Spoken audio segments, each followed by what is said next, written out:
say to that single pregnant woman who might have AIDS, no income, and she needs Daraprim in order to survive? What do you say to her when she has to make that choice? What do you say to her? From three people who've all interviewed Shkreli, his biographer who visits him in jail, an award-winning journalist who knows the pharma industry inside and out, and an HIV-positive activist who actually admires him. No one wants to say it. No one's proud of it.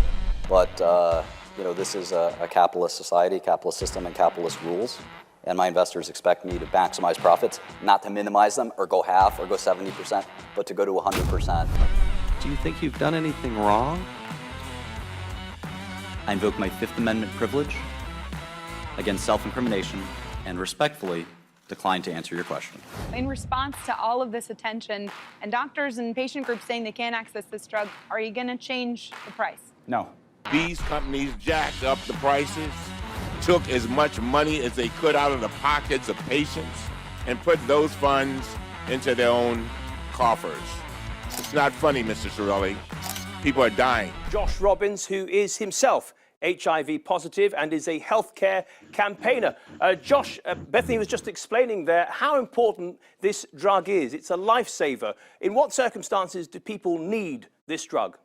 Yeah, so Daraprim is indicated for the treatment of toxoplasmosis, which is a parasite infection, and it can also be used as a preventative measure or drug for toxoplasmosis. But it's not only for people that maybe have an AIDS diagnosis, it can be anyone with a compromised immune system, like pregnant women and patients that have gone through cancer treatment.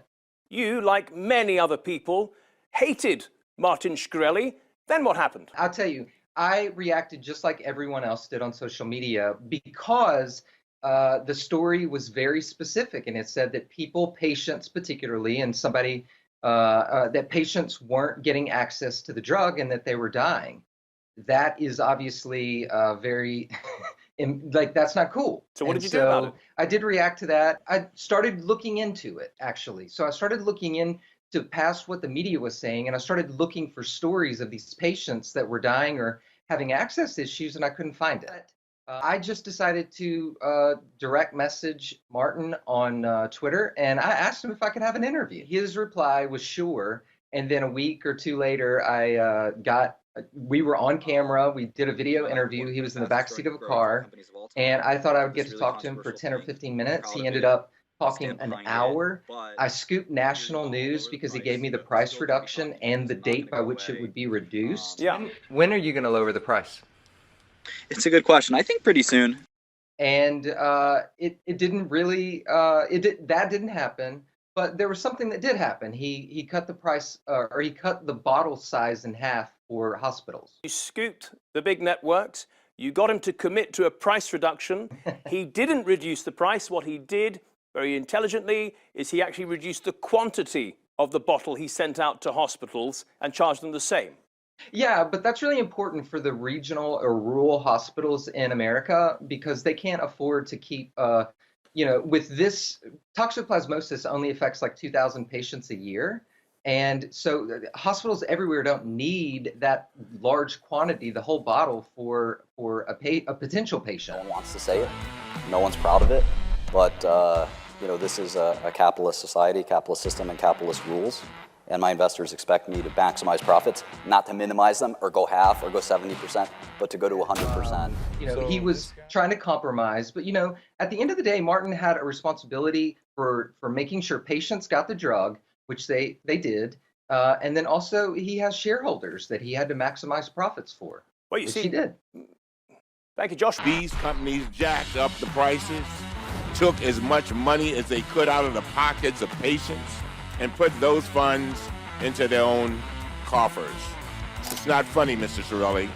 People are dying. Back to Josh for just a moment. Josh, when he was in front of Congress, they were saying... It's not funny, Mr. Shkreli. People are dying. Did anybody die?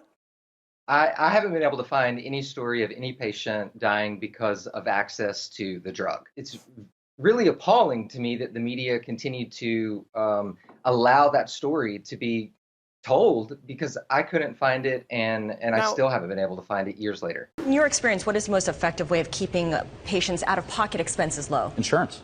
Insurance under the way it is now, Yeah. Affordable Care Act? Yeah, absolutely. Employer insurance renders copay assistance at a limited price, and then Affordable Care Act renders copays at extremely low prices. No one can't afford Daraprim, for instance. He told you and others that if people really couldn't afford it and they didn't have insurance, they could simply write to him and he would give them medicine for free. Is that right?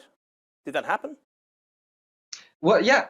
I mean, that's what he told me, and he gave, I think, one instance. I mean, I don't know the specifics of all of that, but I do know that I haven't read a ton of stories of patients not having access to the drug, and if they have access, then they are finding a way for it to be paid for, and probably that's from insurance. And I'll tell you, yesterday I got a brand new HIV drug prescription.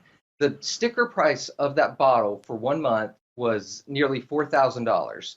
I have insurance, also have copay assistance, just like Martin talked about. I paid $0 yesterday for an almost $4,000 bottle of medicine. Josh, thank you. Let's go back to Bethany, the drug that we're talking about. What's the price of that now? Yeah, it hasn't gone down. Yeah, it is. Josh, I understand you keep an eye on Martin Shkreli's blog, that he somehow gets out of prison. Is that right? Writes a lot about medical journals and articles that he's reading, and then shares that with a large community of people that have kind of started to follow him. And it shows, I think, how intelligent he is, but also how much he actually cares about it. Thank you, Josh. You get the last word there. That's Josh Robbins in Nashville.